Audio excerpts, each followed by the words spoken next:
I never thought a simple trip to the gas station would turn into such a spectacle. But when you live in a neighborhood with someone like Karen Mitchell, the self-appointed queen of our homeowners association, anything can happen. And boy, did it ever happen last Tuesday evening. After pulling a double shift to the hospital, I'm a radiologic technologist, in case you're wondering. All I wanted was to fill up my tank before heading home.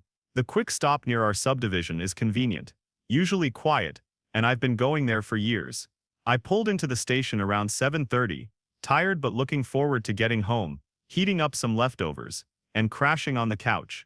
I noticed pump number 4 had yellow caution tape wrapped around it, and a sign taped to the screen that read "Closed for maintenance" in bold red letters. No problem, I thought. I'll just back up and move to another pump.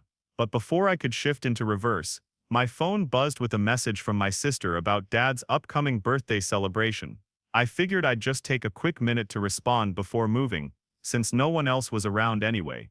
That's when I heard it. A car horn. Not just a polite tap, but a long aggressive blast that made me jump in my seat. I glanced in my rearview mirror and saw a white Lexus SUV that had somehow materialized behind me in the last 30 seconds. The horn stopped momentarily, then started again, this time in repeated angry bursts. I recognized that SUV instantly. It belonged to Karen Mitchell, president of the Cedar Creek Estates HOA, a woman who had made it her personal mission to document, report, and punish every perceived infraction in our neighborhood. Just last month, she'd left a notice on my door about my trash cans being visible from the street for an extra 4 hours after collection day. "Move it. Some of us have places to be," she shouted, leaning out her window. Her perfectly highlighted bob haircut didn't move an inch as she gestured wildly at me. "Stop texting and drive. This isn't a parking lot." I rolled down my window and calmly called back, "The pump is closed for maintenance." I was just about to back up and move to another one. Karen's face contorted with impatience. "Well, do it then. Don't just sit there making excuses." She laid on the horn again, creating such a racket that a young clerk stepped outside to see what was happening. "Is everything okay out here?" he asked, looking nervously between Karen's luxury SUV and my modest sedan. "No, everything is not okay," Karen snapped, her voice dripping with condescension. "This inconsiderate person is blocking the gas pump while he texts on his phone. Some of us have important places to be." I pointed to the closed sign. "The pump is out of order." I was about to move when she pulled up behind me and started honking. The clerk nodded. "Yes, ma'am, that pump is down for maintenance. If you could just back up a bit, this gentleman can move, and you can use pump number 3 instead." But Karen wasn't having it. Her face flushed red as she tightened her grip on her steering wheel. "I don't believe that for a second. I come here all the time, and that pump was working fine yesterday. He's just making excuses because he got caught being inconsiderate." The poor clerk tried again. "Ma'am, I can assure you the pump is genuinely out of order. We've got a technician coming tomorrow morning." Karen's eyes narrowed as she looked at his name tag. "What's your name?" "Derek." "Well, Derek, I'm the president of the Cedar Creek Estates Homeowners Association, and I know when someone's trying to pull one over on me. I want to speak to your manager right now." By this point, another car had pulled in behind Karen, effectively blocking her from backing up easily. The driver, an elderly woman, looked increasingly confused by the standoff happening in front of her. I decided to take matters into my own hands. "Look, I'll try to squeeze past you if you'll just move over a bit, so I can get to another pump." That's when Karen did something I still can't believe. She threw her SUV into park, unbuckled her seatbelt, and stormed out of her vehicle. She marched right up to my window and rapped on it hard with her knuckles, her oversized diamond ring clinking against the glass. "You listen to me," she said, her voice low and threatening, as I reluctantly rolled down my window again. "I know exactly who you are. You live on Sycamore Drive, and your hedges were 3 and 2 high last summer. You're intentionally blocking traffic here just to inconvenience everyone else." I blinked in disbelief. "Ma'am, there's literally a closed sign right there." I pointed to the red and white sign taped to the pump screen. Karen whirled around, stomped over to the pump, and to my absolute shock, ripped the sign right off, crumpling it in her hand before throwing it to the ground. "There, now it's not closed anymore," she said with a triumphant smile that sent chills down my spine. Problem solved. By this time, Derek had rushed back inside. and returned with an older man wearing a quick-stop manager shirt. The elderly woman behind Karen had managed to reverse and move to a different lane, but now there were two more cars waiting, drivers watching the scene unfold with a mixture of confusion and annoyance. "What seems to be the problem here?" the manager asked calmly, though I could see his jaw tighten as he noticed the crumpled sign on the ground. Karen immediately launched into her version of events, speaking quickly and gesturing toward me.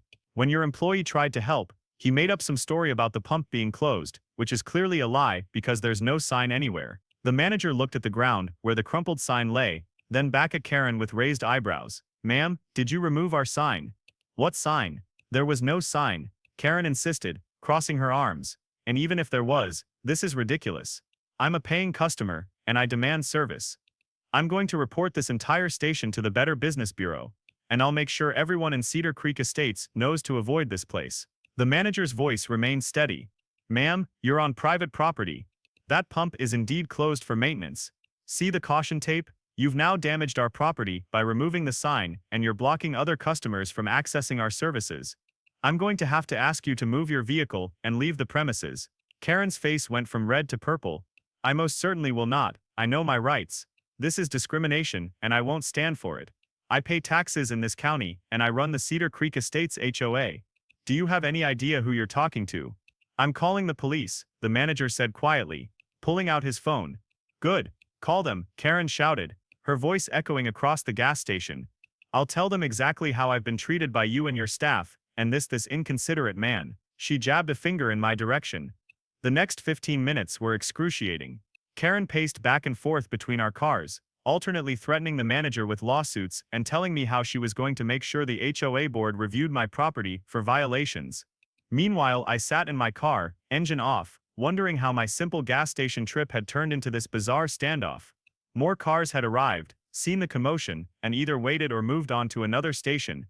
When the police finally arrived, two officers in a patrol car with lights flashing, Karen immediately rushed over to them, speaking rapidly and pointing at me, the manager, and Derek. I could see the manager calmly explaining the situation, pointing to the caution tape, the crumpled sign, and the security cameras mounted on the overhang above us. One of the officers approached my window. "Sir, can you tell me what happened here?" I explained the situation as concisely as I could. The officer nodded, then asked me to remain in my vehicle while they sorted things out. I watched in my rearview mirror as they spoke with Karen, whose animated gestures were becoming increasingly frantic.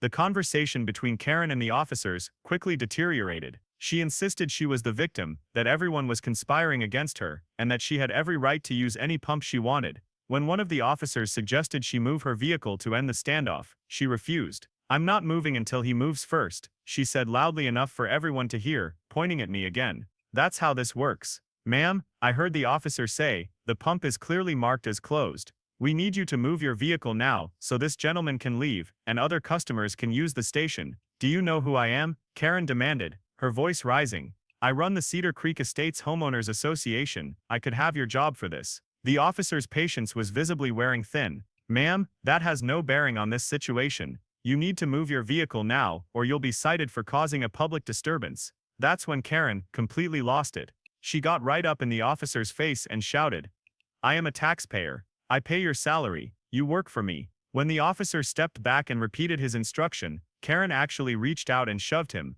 not hard, but definitely a push, while saying, "Get out of my way. I'm getting gas whether you like it or not." In an instant, both officers moved in. One gently but firmly took Karen's arms and guided them behind her back while explaining she was being detained. Karen screamed in outrage, twisting and trying to pull away, which only made things worse. "This is assault. This is police brutality. I want my lawyer. I'll sue all of you," she shrieked as the handcuffs clicked into place. The officers remained professional, explaining her rights while leading her to their patrol car.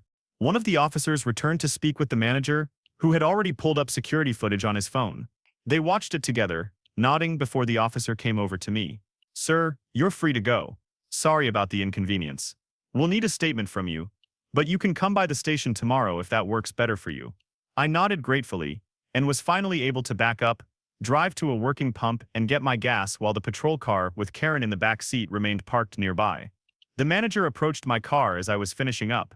"Sorry about all that," he said with a tired smile. "We're going to put up bigger signs and more cones tomorrow. Clearly we need them." 2 weeks later, I received a notice in my mail.